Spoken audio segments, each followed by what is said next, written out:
Hey scholars, so I hope you're liking the story of Ibn Battuta so far. Today's video is for May 14th. We're talking about when Ibn Battuta reaches Mecca and goes beyond Mecca. So you click on it. So scholars, in today's reading of Ibn's journey, you will see how amazed he was upon reaching Mecca, and you will look into the experiences he had with other Muslims while there. You will also read about how he traveled to Somalia in preparation of sailing to Europe to continue his exploration. In these excerpts, Ibn's happiness is highlighted while in Mecca, and you will start to see a shift in cultural behaviors from both him and others when he leaves and he continues to explore other places around the world. So again, you click on View Assignment.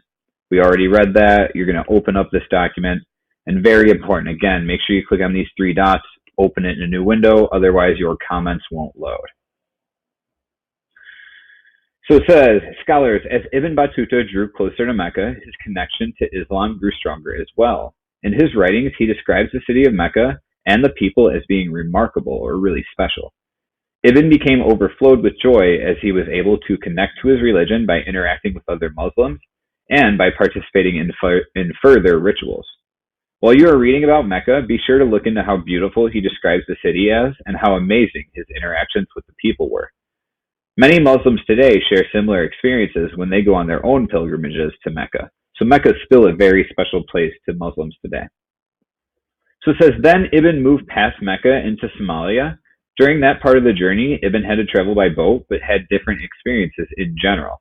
In Somalia, people continued to display acts of kindness towards Ibn, but the city in general offered many different experiences than Mecca and Medina. Ibn rested up in Somalia for 4 days, because the next part of his journey would be very long. He had to travel mainly by boat towards the city of Constantinople, which is different than Constantine. That's important to know.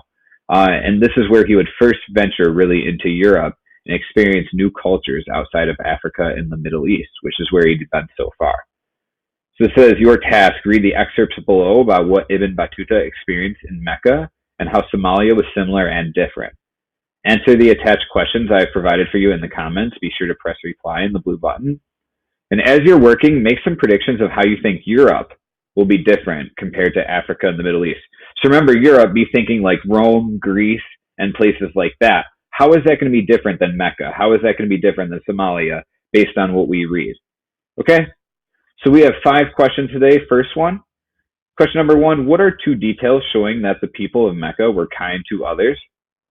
Question number 2, support the following claim with 1 piece of evidence and reasoning. People of Mecca are some of the cleanest people in the world. So you can rewrite this entire claim and reason, or you can rewrite this entire claim, but what I'm asking you to do is just start by saying is 1 piece of evidence is, and then you give me the quote and explain. Make sure you give me the reasoning on this too. Okay, you're explaining a quote from here that proves people of Mecca are the cleanest people in the world, and you're providing reasoning. Okay. Question number 3, how are the behaviors of Somalians different than from what Ibn had experienced in his travels before? Question number 4, how is Somalia different or similar to Mecca for Ibn? And the prediction at the end, how do you think Europe will be different from what Ibn had experienced up to this point? So again, I'm going to answer 1 question as a model to show you what I'm looking for. You can copy this for your example. That's a reward for watching the video, again, as always. This time I went ahead and pre-planned this. So it asks, how were the behaviors of Somalians different than Ibn had experienced in his travels before? I should have reworded that. Different than from what Ibn had experienced in his travels before. So if you read this, you'll start to learn about the different behaviors of the Somalians, but I broke it down here in the comment. It says, Somalians were different are different than the people Ibn had met before because they were not as kind. In the text, it explains how Somalians have a system of trade that can be taken advantage of to benefit some people.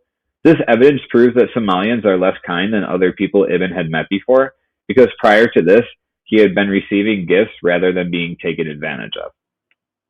So basically, if you read this part of the text, it talks about how when he gets to Somalia, there's like this trade system that like if there's a person who's there or like is not there or something like that, at the end it talks about like the host then sells goods for him and buys for him. And if anyone buys anything from him at too low of a price or sells to him at the absence of his host, the sale is regarded by them as invalid. this practice is of great advantage to them. So there's like some disadvantages that like people are taking in their trade system where if one person isn't there, they're invalidating trades or something like that. And it's different than what Ibn had experienced before because he has used been giving like gifts. People were giving him gifts and just free stuff all the time. So again, make sure you're answering these questions in complete sentences. And when you're done, you're going back here and you're pressing the turn in button. All right, if you need any help, make sure you're joining those Google Meets at 10:30 a.m. or you're sending an email to Mr. Woods or I. Thank you very much. Remember, we're going to be doing a quiz on Friday, so study up on Ibn.